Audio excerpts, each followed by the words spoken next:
Recently I was sitting myself thinking that, you know what, right now my life is severely lacking both Cedars and a real point to things, so I decided, hey, let's go to Cedar Point. And yes, that's a terrible joke, but they just opened up right now. Let us into the park. They don't actually open up for another hour. You know, I've already been up for an hour, so it's 4 hours after from home to here. We shall see what we shall see today, and welcome to our vlog. And of course, once it's open up for the day, they'll have a corkscrew coaster here going over the midway, so you can walk underneath people going upside down, which of course means if Katie were here, which she is not, she would never ever ride that ride in a million years. Even though it's like a dinky version of what the Vortex used to be at Kings Island. My first day of the ride here was Steel Vengeance, which is this roller coaster right here. And it's in the western area theme park, which is Frontier Lane. No, not Frontier Lane, I think maybe it is Frontier Lane. But otters at the Big Thunder Mountain, this ride is a lot of fun. I say it is quite intense and pretty much unlike any other roller coaster I've been on in a good way. Having said that, I was in Montfort. I was probably 5 minutes from the station, then it broke down, so I had a flashback to Rise of the Resistance when Kate and I were there at Disneyland earlier this year. And as you can see it going up the hill, and you can see that drop, yes, that's straight down. It's 205 feet high, they said, and it drops down 200 feet at a 90 degree angle, and it goes upside down like 4 times. It's definitely something. I know there's no chance on God's green earth that he would ever go on that ride. And I most definitely enjoyed it. Well, I did get myself an Access Pass for Millennium Force as well, which is a good coaster, and it looks a lot like Orion if you think about it, based on the color scheme. And it's going up from 2 to 3, and then average from 3 to 4. I got a couple hours to kill now because it's only noon. And I apparently have pep rallies for Cedar Point because I guess you get pepped up to get a roller coaster now. So it is what it is. My plan, at least, is my next ride will be Valranium or Valrum, or I'm probably butchering the saying, which is a P&M dive coaster, which I've never actually been on either of them. These are the Summit Sun one-trick ponies. And if a ride actually starts while I'm staying here, I'll be able to show you their main trick. But I see a train just sitting there, so hopefully it's still open. Because if it's not open, I don't know if there are any people on that. It might be down right now. And if it is, then I'm regretting it right now. Still can't quite tell if it's actually open. Well, my plans are going to change because I don't know if you can tell, but there's definitely nobody on that train right there, and it's just sitting there, so that means that ride's down, so off to something else then. It's been a while since I've been here, but I'm guessing there's usually flowers and topiaries, or just flowers and stuff right here to make the park look prettier, but that might be a casualty of budget cuts related to COVID-19. As well as I know a lot of stuff's actually open, but some rides are closed down at least during the week. Like apparently Blue Street, which is this small wooden coaster over here, is open today. Usually that's not open. That ride is going to be up right now, wrapped right here. It has a 2-hour wait. I'm not going to wait 2 hours for that, especially since it's basically a smaller version of Banshee back at home. Well, when I say home, I mean Kings Island. One thing I do want to ride is where I'm headed to right now, which is going to be app has a half an hour, which is this blue ride up here, or the blue track ride up here. Even though the term track is slightly misleading because it's a wing coaster, which when I get up closer you might be able to see on that a little bit, but the cars are on either side of the track and there's nothing above or below you. So that should be an interesting experience. I never ran a coaster like that before. And it basically goes over the front gate of the park. And as you can see there, they do have like Johnny Rockets right here. I did saw that. I think it might be Hank's Italian place, but they're on there. Just again, Hank did my Italian sign in, got myself a personal pizza. My wife was sure I shopped there, but I talked about pizza. I'm really shocked to tell you it's your typical amusement park pizza. After this, it might be enough time, close enough time to go on Millennium, of course, but we'll see. Just for a big clip of this right here, as you might be able to see how the cars are aligned, and I also took a picture on the phone with how there's on the sides of the track. It's pretty fun. Here's the sign for it.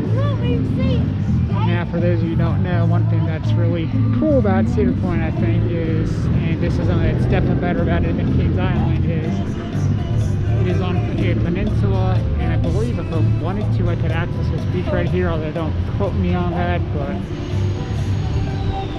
you walk right here, there's a beach here, and that's Lake Erie right there, so it's freshwater, first one of the Great Lakes, but it's basically the same thing as being on an ocean. Except any ocean boardwalk I have doesn't have any ocean boardwalk adventure does not have an amusement park as good as this one.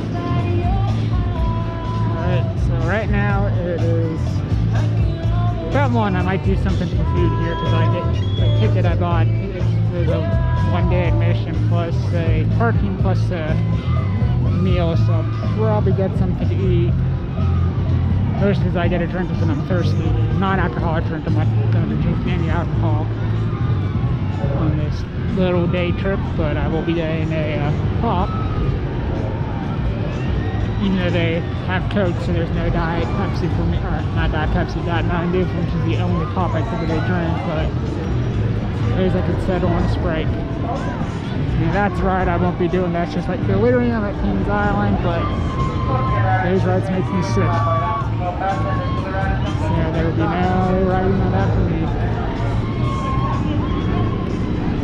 Well, the good news is the aquarium, or however you say that, is back open, so I will be able to ride that, because that's, at this point now, the only roller coaster up here I've never been on since I rode Gatekeeper just now. And the only other one besides that was Steel Vengeance, which I rode first thing.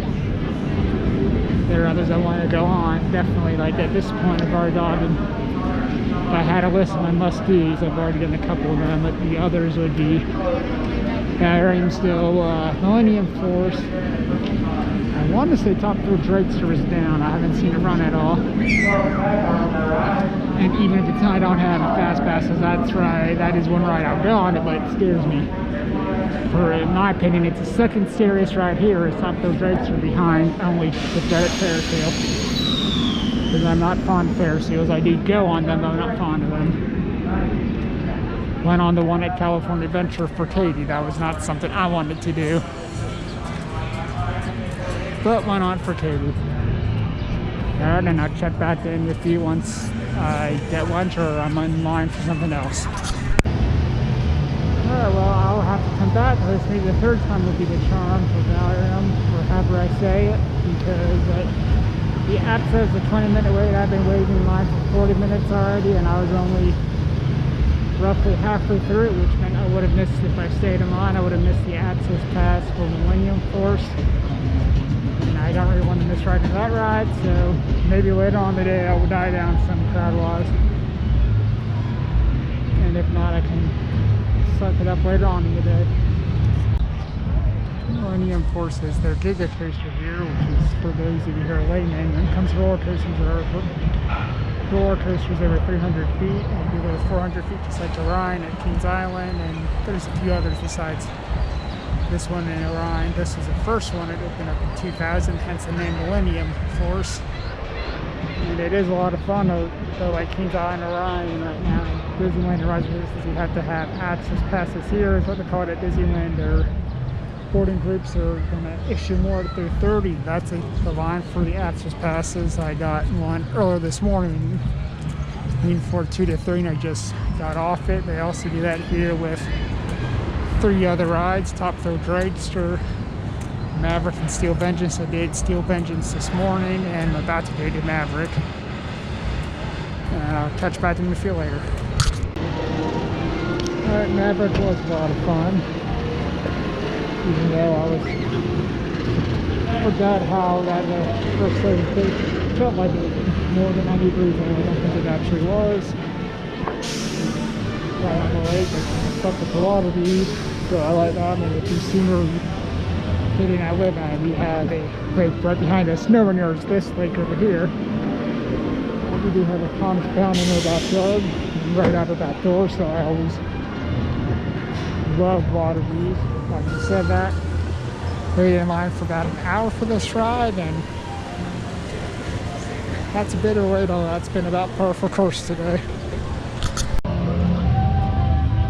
Alright, here's a shot of the closed in antique cars they had here. They have another one that's still open, but like I said, a lot of stuff shut down, which is one of the reasons why the lines are as long as they are here, because there's not been a single short line. I've been averaging, like I said, probably an hour per ride. That's even with the Mats passes, and you saw how I had got out of line there, layering them in order to get on Millennium Force. Alright, my mistake earlier, I said the western pink area was Frontierland, just like at Disneyland. Here it's apparently Frontier Town. So basically the same but slightly different. And one thing I haven't, this is Maverick, I'm about to be headed off to. One thing I haven't mentioned yet is they had a number of things closed today. My understanding is it's a staffing thing, that they have Snake River Falls here, which is a Shoot the Chutes, which is closed down. They have Gemini, which is an old, well, now it's an old coaster, but it's a coaster from like the 70s, early 80s is closed, which is a fun, smallish ride. They have a couple other rides, including roller coasters, as Maverick is racing by there. Which is unfortunate. I mean, I get it, but it's unfortunate, and that adds to the lines of everything else. And it is a Saturday in July, so there's some decent lines here today. But I knew that coming in, and it's still an enjoyable day. Just really nice everything was open, but it would have been nice if COVID-19 never happened to begin with. And y'all have no choice in that matter. You just live and let live. This road maintenance up to 200, which is the hypercoaster here. This was actually the original hypercoaster, and it still is the oldest hypercoaster. See what I did there? But anyways, it's also, I mean, it's a fun ride. It's on and bump here every year, so it's like 30 years old. But it also, it was named Magnum Episode 200 because it's over 200 feet, and they said it's extra large. Having said that, I'm sure it's because of the name. It's been the punchline of multiple jokes by immature people over the years. But that's neither here nor there. Alright, now let's see if the third time's a charm for Valerium, or Valkyria, or whatever it's called. The first time it was broken down, I came over here. The second time I came over here, it was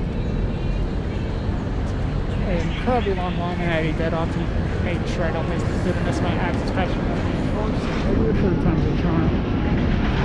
Here's the being crossed, and here's the hill. Well, all in all, it was a fun day here at Cedar Point. It's no Disneyland, but it's so fun here. And as always, if you like this video, please give it a good thumbs up. That helps this channel out more than most people will realize. As well as hit the subscribe button and hit that notification bell. And until next time, that is that.